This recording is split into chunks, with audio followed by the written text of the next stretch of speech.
Well, I think when I came here to ICC, it was a tough league. I got here, and there were no real age requirements in the junior college system at that time, I don't think. And so you could be playing against the older, more mature guy or whatever, but it was tough. And the thing about Coach Miller and Coach Wall, when you came here, if you were not competitive and were not tough, you didn't stay here. And I think that was something that all of his teams reflected. So you had to get those two traits to be a part of this football team. And that was kind of Coach Miller's legacy, that you were going to be tough, you were going to be competitive, and you were going to play hard.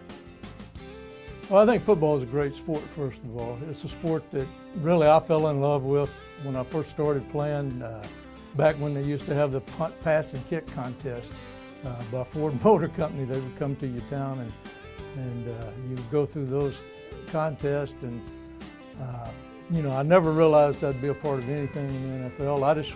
When I got out of college, I wanted to coach high school ball. I did do that for a year in Arkansas with the head coach was Charlie Domino from West Point. We had a good time coaching, and then I was going to Meridian the next year with Coach Ben Jones. He had offered me the secondary job to come to Meridian with him and coach. And just a couple of weeks before I was to report down there, Coach Tyler called me from Mississippi State and offered me an opportunity to come and get my master's and be a part of his program. And so I circled back, talked to Coach Jones. He thought it was an opportunity that I really couldn't turn down. And part of my duties were taking care of the pro scouts when they would come in on visits. And luckily we had enough talent on the football team that we had a lot of scouts come through. So that's kind of how I made my connection with pro football. And Gil Brandt from the Dallas Cowboys called me after I'd gotten my master's and everything and asked me would I be interested in going to work for the Cowboys. And obviously that was an easy choice for me. I had an opportunity to go to the league office in New York with Ray Anderson, who is now the athletic director at Arizona State, and work for Roger Goodell.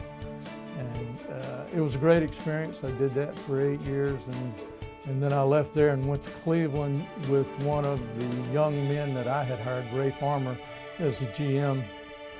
Brought me into Cleveland. I thought I'd do that for a few years and just ride off into the sunset, but I did ride off into the sunset, so everything's good, and I'm pretty much retired now and living in Florida and enjoying my family and my boys. And I did hear the Ringling Brothers ringmaster say a great thing on TV one morning. He said, "Don't be sad that it's over, be happy that it happened." So that's kind of where I'm at with it.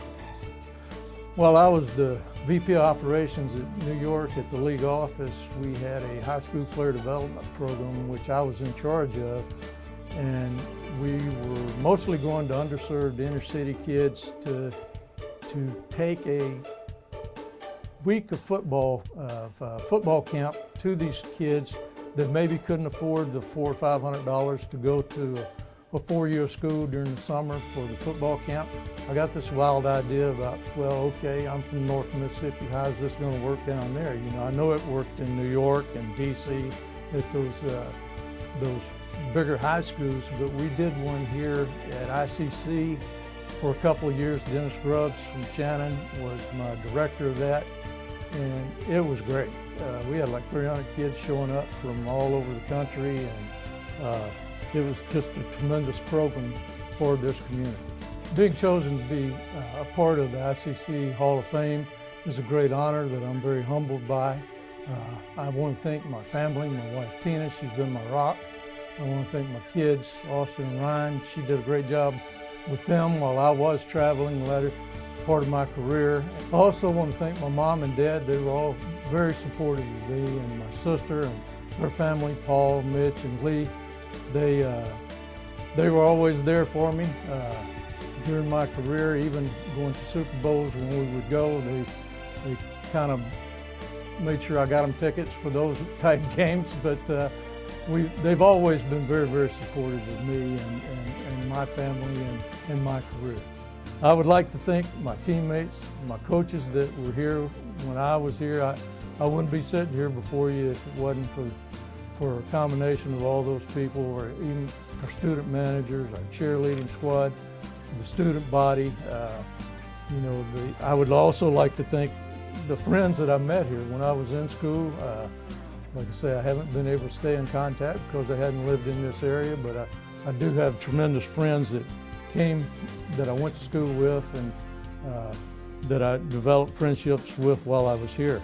I'd like to thank the Alumni Association Board of Directors for this honor. I'm very honored by this. I'd like to thank Dr. Allen for everything he's doing to put this on. I think it's tremendous. The campus has changed so much since I was here. You would hardly recognize it. If you hadn't been through here in a number of years, you wouldn't recognize it. So I think all the administrators that have been here, been a part of this since I was here, they've done a tremendous job. I know Mike Eaton did a great job when he was in charge of things around here, and the athletic department is in great shape because of the athletic director, Carrie Ball Williamson. And I'd also like to thank Dr. Jan Reed Bunch and Jim Ingram for all their efforts of making this happen for all of us in the Athletic Hall of Fame. Mike Nanny, I know how you feel being a part of this, and I'm excited to go in with you and Tommy Klein, one of my old teammates. It's great to see you here and know that you're still really a major part of this community and this university.